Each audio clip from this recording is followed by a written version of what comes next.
Good morning on this beautiful first Sunday in March. I really enjoyed digging into last month's theme of beloved community and felt some hesitation to move on. But as this quote from Cornell West explains, we cannot have beloved community without commitment. So the two themes are a perfect pair.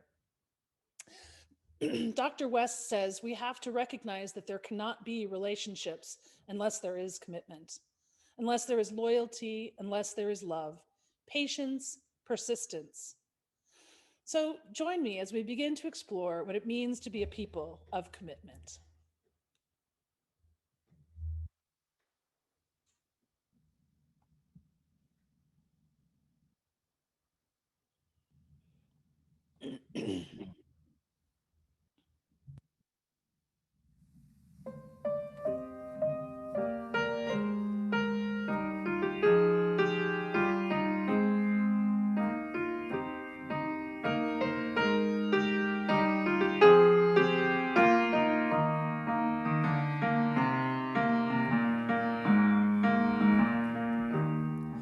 From the light of days remembered burns a beacon bright and clear, guiding hands and hearts and spirits into faith set free from fear. When the fire of commitment sets our mind and soul ablaze, when our hunger and our passion meet to call us on our way, when we live with deep assurance of the flame that burns within, then our promise finds fulfillment and our future can begin.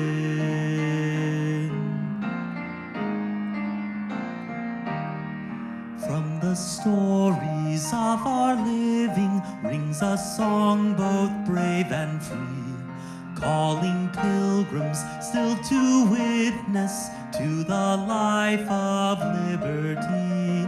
When the fire of commitment sets our mind and soul ablaze, when our hunger and our passion meet to call us on our way, when we live with deep assurance of the flame that burns within, then our promise finds fulfillment and our future can begin.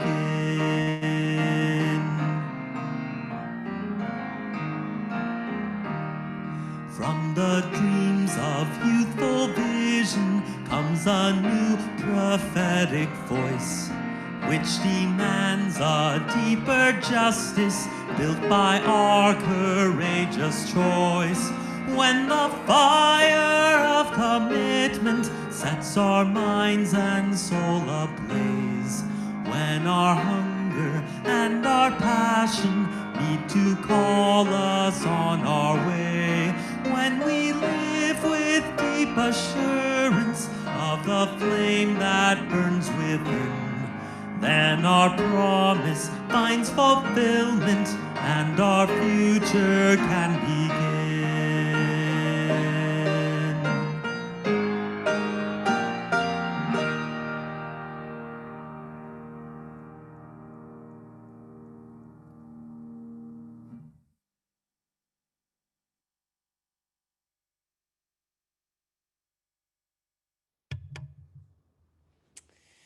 Welcome to the Unitarian Universalist Community of the Mountains. My name is Wendy Wernigg, and I am pleased to be your main worship associate for the month of March. When I learned that the theme for this month was going to be commitment, I jumped at the chance to participate. What a juicy topic to explore. It seems that UUs never shy away from digging into big ideas. That's one of the things that drew me when I first started attending many years ago. Another thing that attracted me to the UU faith is an ever evolving and expanding commitment to be inclusive. Diversity is important, and recognizing our intersectionality will better inform the way we interact with our community here and in the larger community. Last month, at the Standing on the Side of Love service, we were challenged not just to talk about inclusivity, but to live it. and not make assumptions about who is in the room.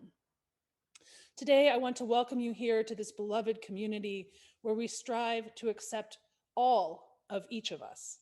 Whether you have felt accepted and comfortable in most spaces, or if you have felt marginalized because of who you love, your economic condition, your physical ability, race, or gender identity, it is my pleasure to welcome all of us to the Unitarian Universalist community of the mountains. I am so glad you are here.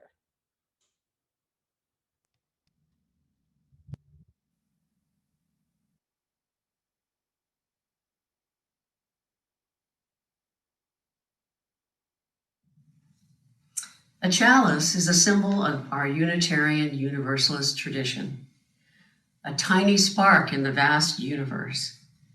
It represents the warmth of our connections and the bright beacon of our values. We light this chalice to kindle the fire of commitment.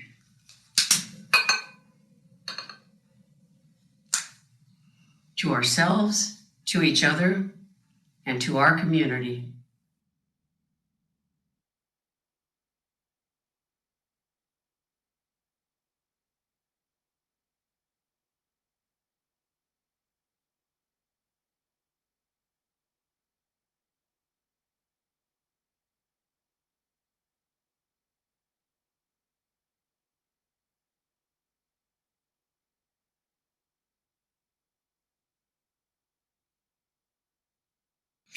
In our commitment to be in respectful and right relationship with the descendants of the area's indigenous people, we place a small basket of black oak acorns on our altar each week.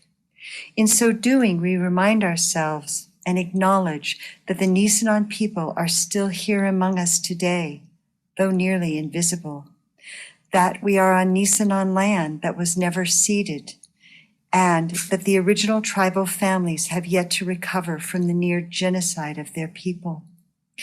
As residents or visitors in Nisenan land, let us support the Nevada City Rancheria Nisenan tribe in their efforts to stabilize their people, as well as their campaign to restore federal recognition.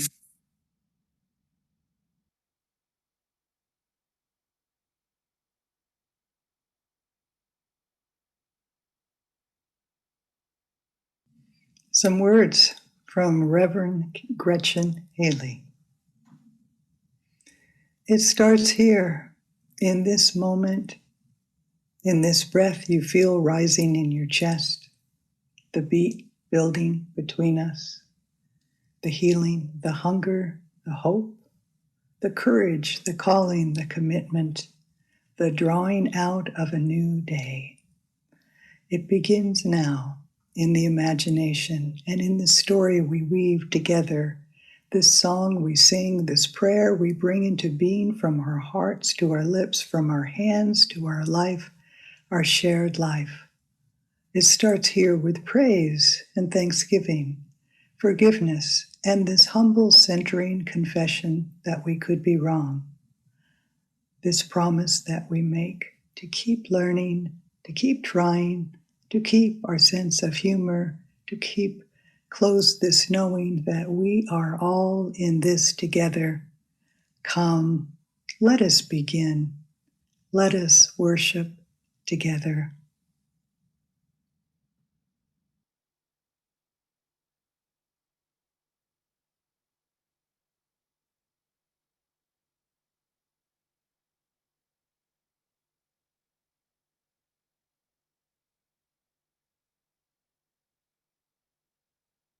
Hello to UUCM members, friends, and visitors.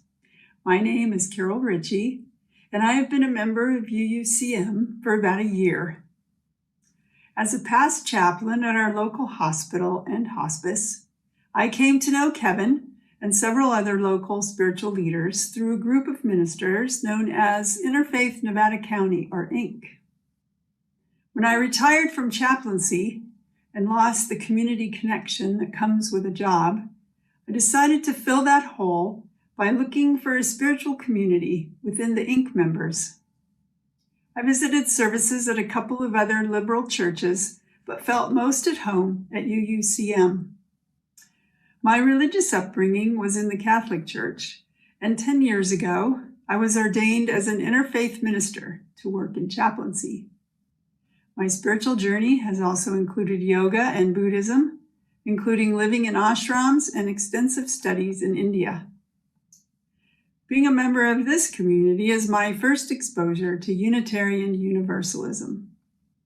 I began my orientation by taking the Starting Point series of classes, and things just started to match up with my values of learning, evolving faith, respect for the beliefs of others, and making my spiritual life speak through my actions. I just love that there's no formal set of beliefs to learn. When I signed on for membership, it really felt more like joining a community, more than converting to a religion or joining a church. I agreed to support the community with my time, my energy, my talent, and my resources. Since I was no longer working and feel youthful in my energy, I was ready to find a place for my talents. Well, I didn't have to look, because as soon as my introduction was published in the newsletter, Bob Packard, our treasurer, keyed in on my past career in finance and invited me to consider the finance committee. I'm now becoming familiar with our finances and even more comfortable knowing of the secure financial footing of UUCM. Working on this committee has also allowed me to see the depth of time, energy, and talent that extends in members throughout the community. Kevin also tapped me to join a new team of lay pastoral care providers. This is to assist his ministry by making one-on-one lay spiritual counsel available to our members as part of the caring team. I also participate in a Soul Matters circle where we discuss the monthly themes from the Sunday services. And this offers a chance for deep personal reflection, really, and deep listening. Participating in the challenging white privilege book study groups has broadened my education and my heart by large measure. Wow, it's been quite a year getting involved in UUCM and finding so many delightful companions on this spiritual journey. I'm still in the honeymoon phase, but feeling grateful for finding a spiritual home for now. All this joy, challenge, learning, growth, and companionship is surely worth the financial resources I can contribute as tuition for the opportunities of my spiritual growth. Thank you all for the many riches that flow through all of you to make UUCM such a vibrant community.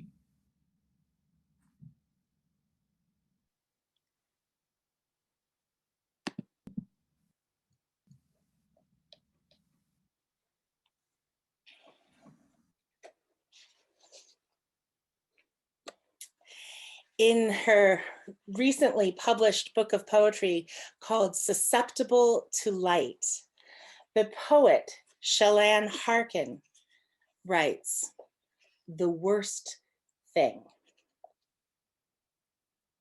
The worst thing we ever did was put God in the sky, out of reach, pulling the divinity from the leaf, sifting out the holy from our bones, insisting God isn't bursting dazzlement through everything we've made a hard commitment to see as ordinary, stripping the sacred from everywhere to put in a cloud man elsewhere, prying closeness from your heart. The worst thing we ever did was take the dance and the song out of prayer, made it sit up straight and cross its legs, removing it of rejoicing, wiped clean its hip sway, its questions, its ecstatic yowl, its tears. The worst thing we ever did is pretend God isn't the easiest thing in this universe, available to every soul in every breath.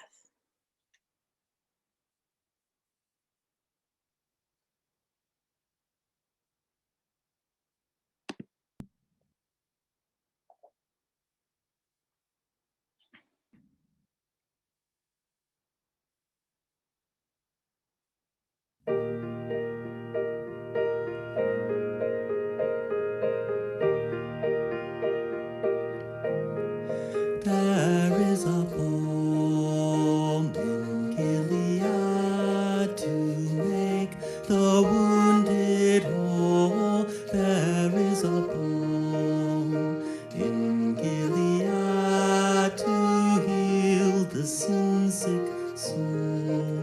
There is a balm in Gilead to make the wounded whole. There is a balm in Gilead to heal the sin-sick soul. There is a balm in Gilead to make thy wounded whole. I know my soul will unfear its wrath to heal the sin-sick soul. There is I know the souls will Gilead to make my wounded whole. There I know my soul will unfear its wrath to heal the sin-sick soul. There I know the souls will Gilead to make my wounded whole. There I know my soul will unfurl its wrath to heal the sin-sick soul.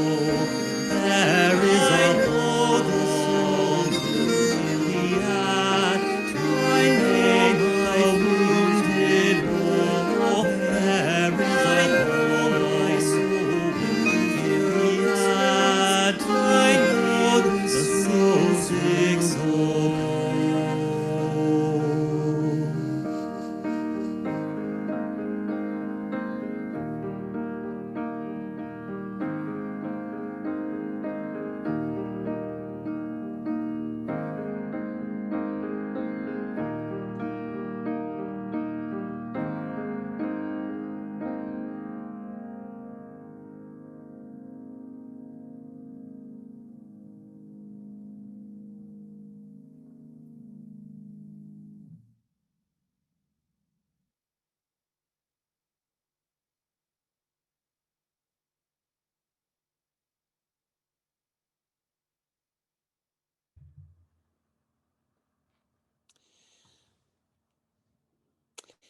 In 1995, the year before I met Tom, the man I would marry and spend all these years with, I saw a movie that changed my life.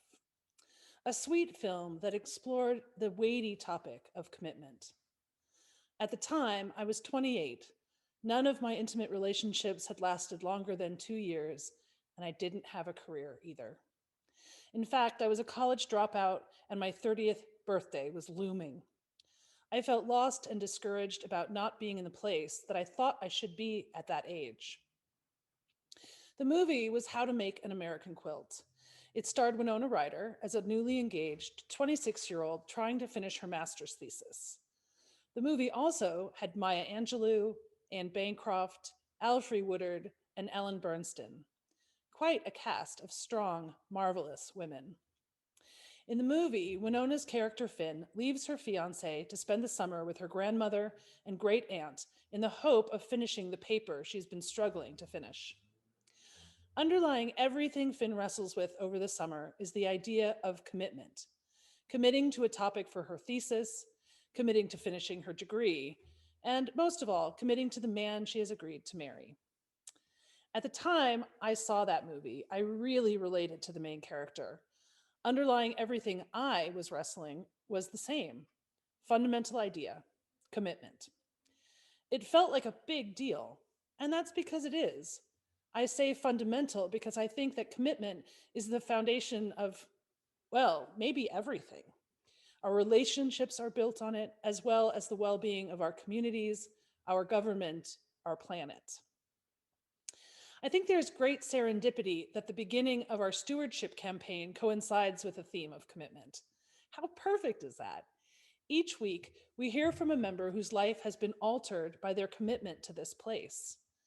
Our blessed community would not function without the dedication of so many, most of whom are volunteers.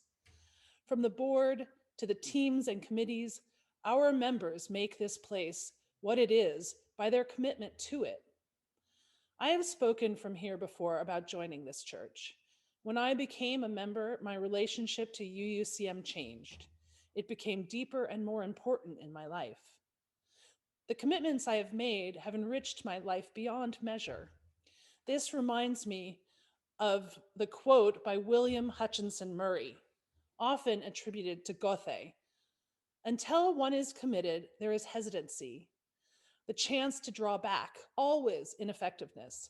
Concerning all acts of initiative and creation, there is one elementary truth, the ignorance of which kills countless ideas and splendid plans, that the moment one definitely commits oneself, then providence moves too. Being married to Tom for these 20-some years has been such a blessing to me. He is my partner, my co-parent, and my rock. Less than 2 months after our wedding, we made the biggest commitment of all. We got pregnant and started a family. Having and raising my 2 boys has been the biggest joy and challenge of my life. Being a mom has defined who I am since the day we skipped to the drugstore to buy a pregnancy test. When I am asked to describe myself, I start with wife and mother, but all the other things on the list begin with commitments too. Friend, sister, daughter, Unitarian Universalist, worship associate, dog mom, meditator, anti-racist, earth lover, tree hugger, you name it. What is your list? What commitments define you? What people are you committed to? What causes? What practices? Maybe you have meditated every day for 20 years.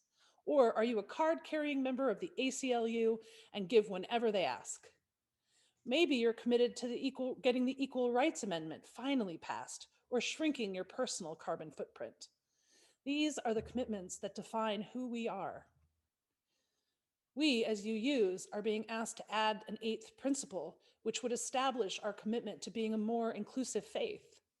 I have personally already adopted the 8th principle, and I am eager and hopeful that we will make that commitment right here at UUCM. It will make us richer and more whole as a community. Now, maybe you're wondering how that movie changed my life. Well, it made one thing very clear. Commitments are simply choices. That's it. Back in my 20s, commitments seemed to be really complicated. The idea that I could get tied down or locked in seemed scary. But if commitments are just choices, then one can always make another choice if the original no longer serves. Or keep making the same choice over and over every day because it does. I recently got my first dog. On the day I went to pick Hazel up, one of the first things I whispered to her was a promise to keep her safe and to love her. It's been almost 4 months now, and I didn't know when I made that promise how fierce a protector I would become. But it really shouldn't be such a surprise. When I was raising my boys, there were times that the mama bear instinct took me over, and it was actually shocking how ferocious it was. Commitments like that are easy to keep. You don't even think about the fact that you are choosing them again and again, because you know your life would be diminished without it. Some commitments are harder. Those of you who love going to the gym might not realize how hard it is for some of us to commit to exercising regularly. No matter what my intellectual brain tells me about how good it is for me and how great I will feel after, I still resist like crazy. But my commitment to Hazel is helping with this too. Because of her, I walk twice every day. My commitment to keeping her happy and healthy keeps me accountable. It is a win-win. Whenever I begin to work on a written piece for church, I start with a Google search. To get the creativity started, the entomology might be interesting, or there might be useful quotes to use. I get a lot of ideas in that first peek on the World Wide Web. What struck me as interesting this time is not the first layer of ideas, but the second layer.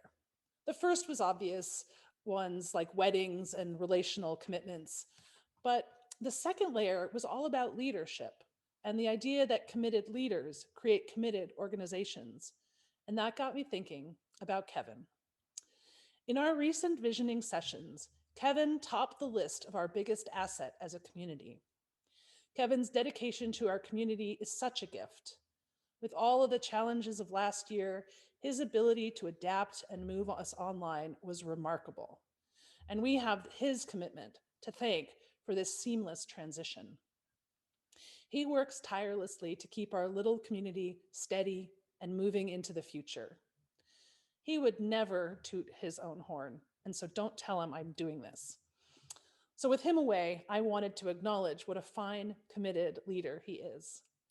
Communities without good leaders hesitate and waver, and again, I am reminded of that same William Hutchinson Murray quote. Until one is committed, there is hesitancy, the chance to draw back, always ineffectiveness.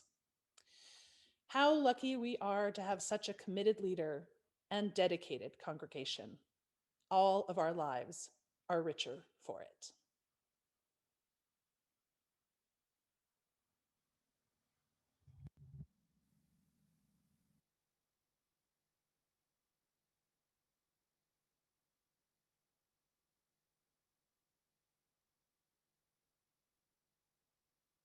And of course, commitment comes in many forms, and all of us show it in so many ways.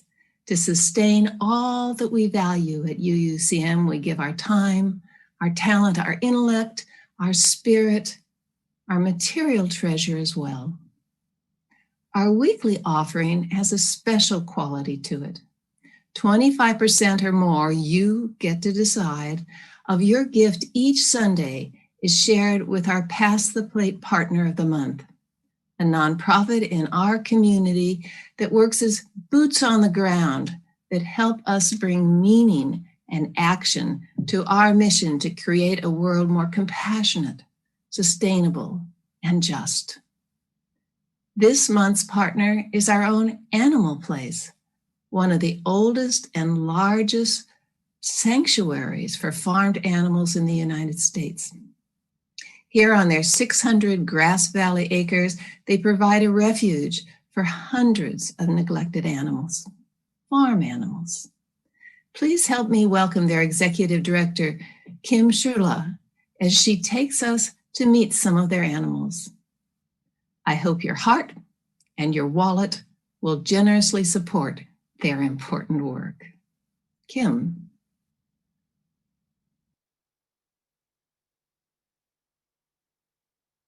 Hi, I'm Kim Sturla, the Executive Director and co-founder of Animal Place. We are a sanctuary in Grass Valley, right here on McCourtney Road.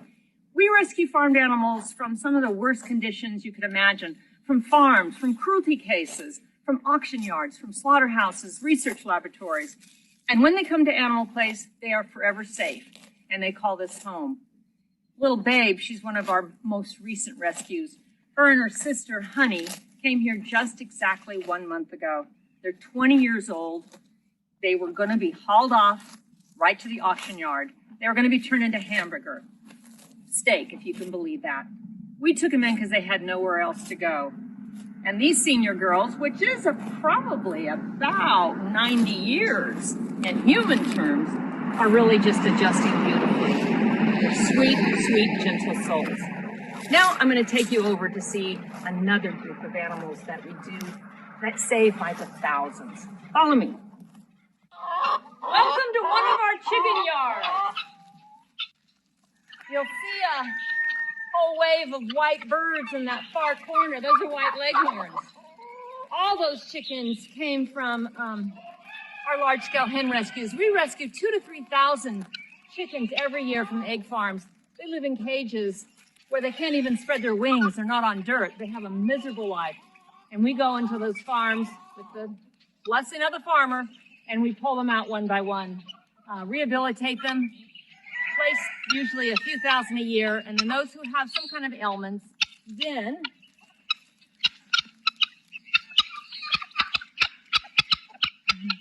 those that have any kind of ailment live with us.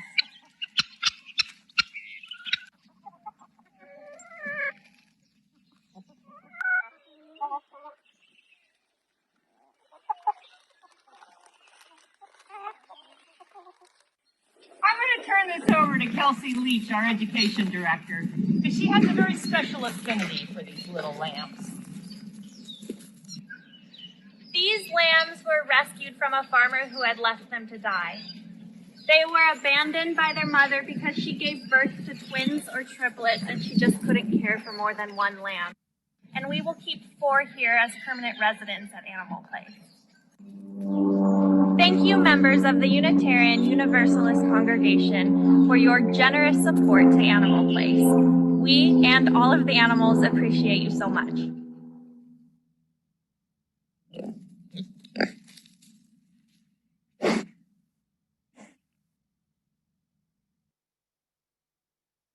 Although we're not passing the basket in person, your generosity remains essential to our ability to sustain the work of our community. There are several ways to contribute. You may text an amount to 833-579-0483, give via our website at uugrassvalley.org, via PayPal at paypal.me/UUCM, or mail to UUCM 246 South Church Street, Grass Valley, California, 95945. Thank you.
Thank you for your generosity. We dedicate these gifts to bring the work for our 7th principle, the interconnected web of life, to work in all its many ways.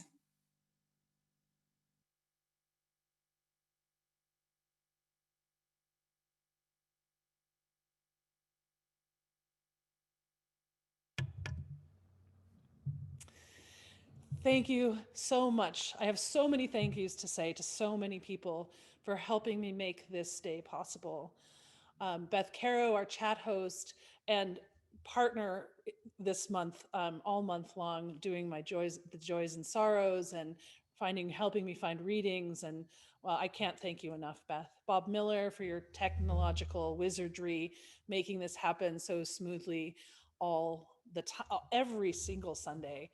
To our video editors and musicians, I loved that pig snort at the end of our Pass the Plate partner video.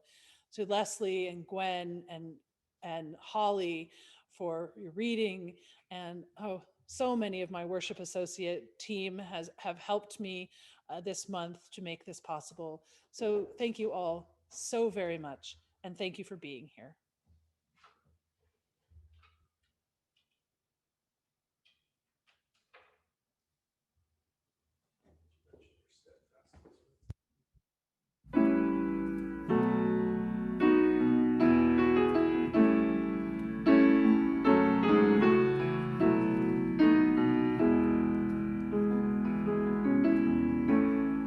The promise of the Spirit,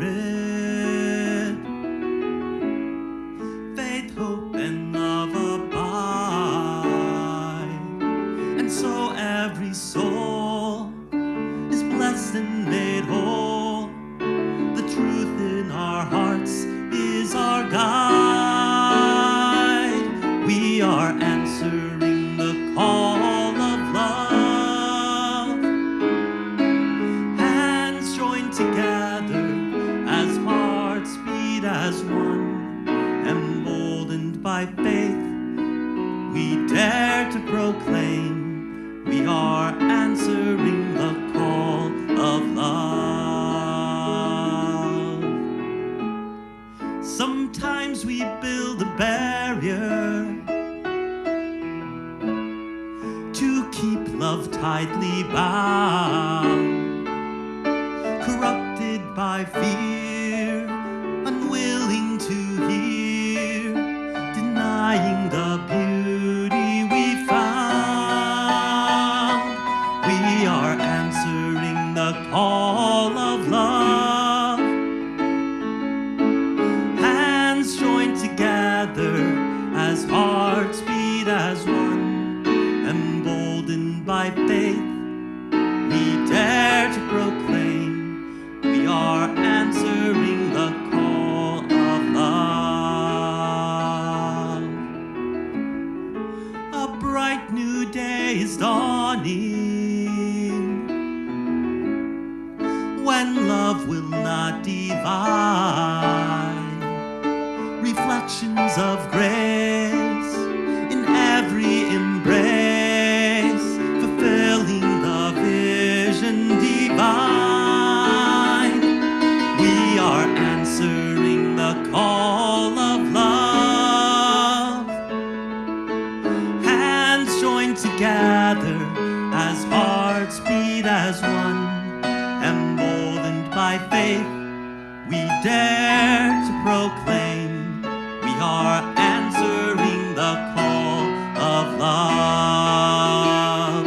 We are answering the call of love, hands joined together as hearts beat as one, emboldened by faith, we dare to proclaim we are answering the call of love. We are answering the call of love.